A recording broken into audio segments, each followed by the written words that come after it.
They were supposed to be saviors, but what happens when the heroes become the villains of your story? What pushes a good person past their breaking point and into the arms of the enemy? How does a power everyone called useless become the key to unimaginable strength? What do you do when the worst betrayal comes from your own parents?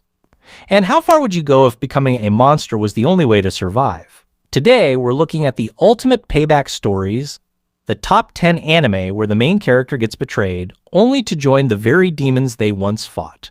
Get ready for some epic revenge, because this list is full of betrayals so cold that you'll need a blanket. Kicking off our list is Beast Tamer, a story that asks, what happens when your greatest strength is completely misunderstood? Meet Rain, a crucial member of the hero's party whose only job is talking to animals. Because he isn't a flashy mage or a brawny warrior, his arrogant comrades, led by the hero Arios, decide he's useless baggage. So he's unceremoniously fired and cast out, told he's too weak for their legendary quest.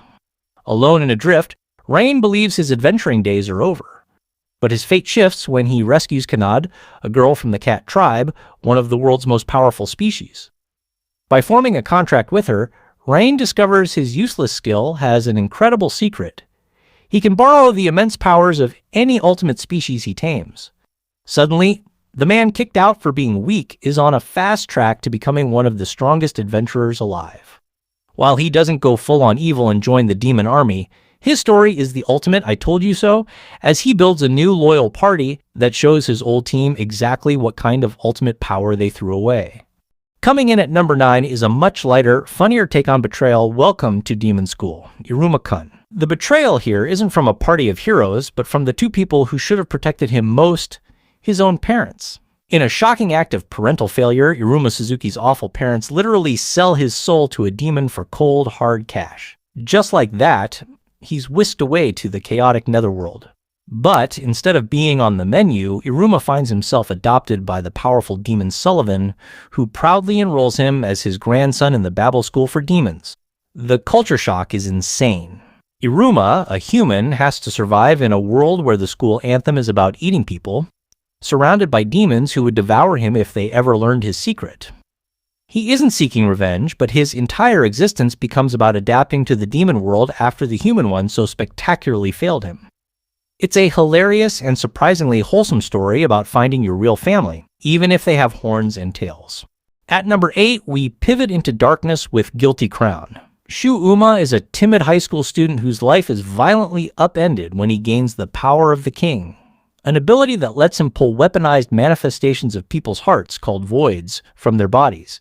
He's swept into a conflict with a rebel group called Funeral Parlor, fighting a corrupt government agency.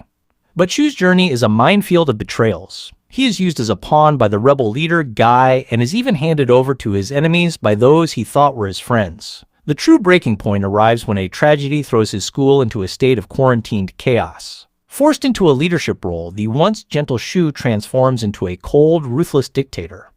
He creates a cruel ranking system based on the strength of his classmates' voids, pitting them against each other for survival.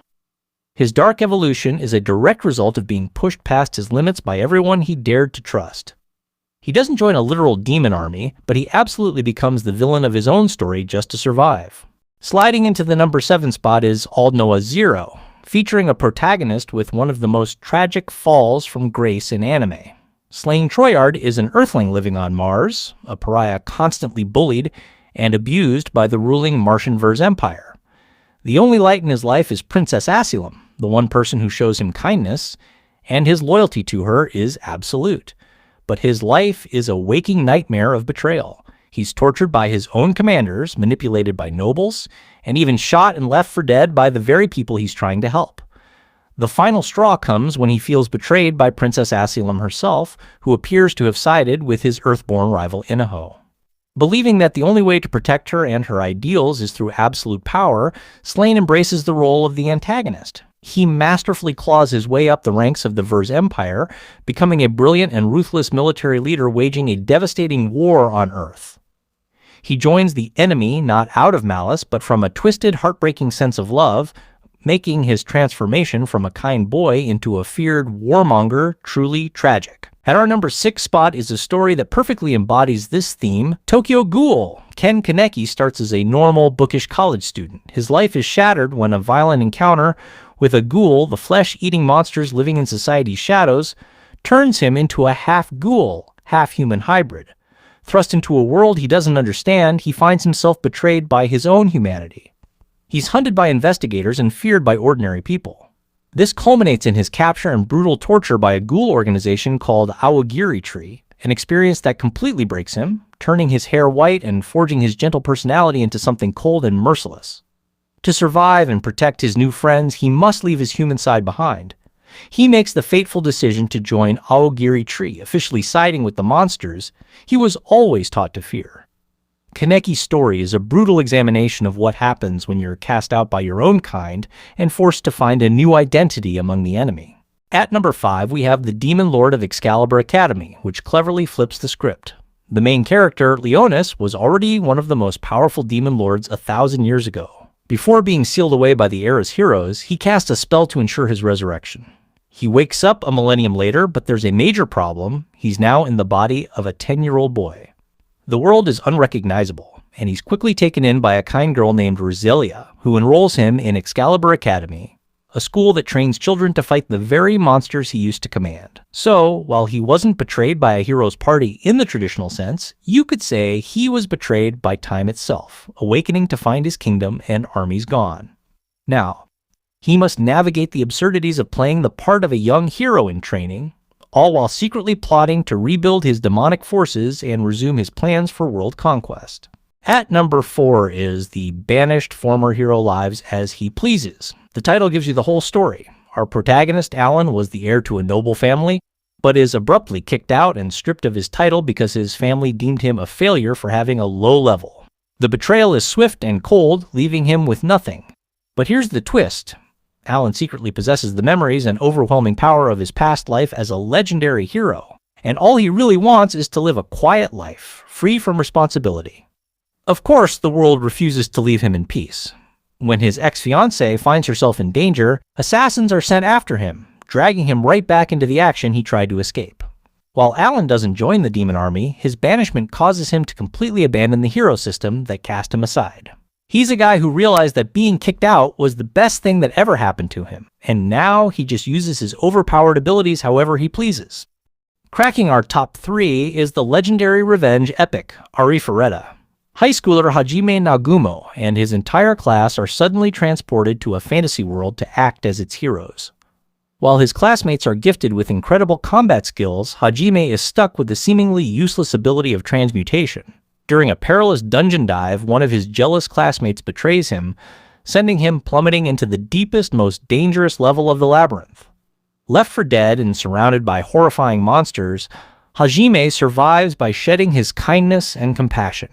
He eats monster flesh, forges a new, ruthless personality, and becomes a brutally pragmatic, overpowered anti-hero who will kill anyone in his way. He doesn't join the demons, but he essentially creates his own faction of outcasts, starting with a powerful vampire princess who was also betrayed by her own kind. His only goals are to find a way home and get his revenge, and he will annihilate any hero, human or demon, that dares to stand in his path. Taking the silver medal is one of the most infamous betrayal anime of all time, The Rising of the Shield Hero. Naofumi Iwatani is one of 4 cardinal heroes summoned to another world to save it from waves of monsters. He is granted the legendary shield, a weapon that is purely defensive. Almost immediately, his world collapses. He's betrayed by the kingdom's princess, who joins his party only to steal his equipment and publicly accuse him of assault. Hated, broke, and despised by the very kingdom he was summoned to save, Naofumi is consumed by rage and a deep-seated distrust of everyone. While he never officially joins the demons, his heart is filled with darkness and a burning desire for revenge against the royals and the other heroes who wronged him.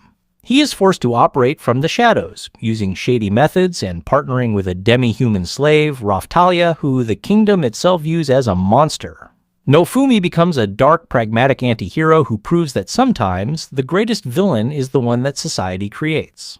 And finally, at number 1, we have the anime that takes the title of this video and makes it the entire plot, I'm Quitting Harrowing. Leo Demonheart was the strongest hero the world had ever known. He single-handedly defeated the Demon Queen's army and saved all of humanity. But what was his reward? Not parades and adoration, but fear and paranoia.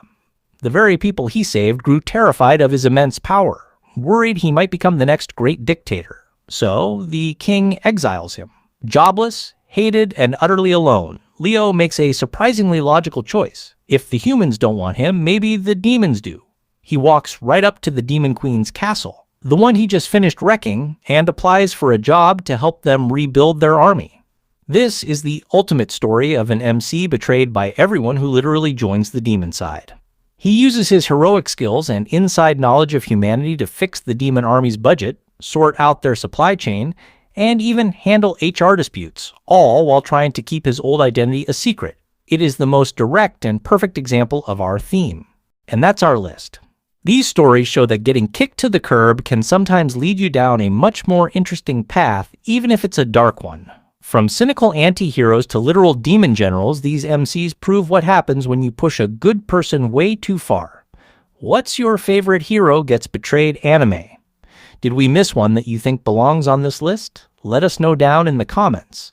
And don't forget to like, subscribe, and hit that notification bell so you don't miss our next video. We'll see you then.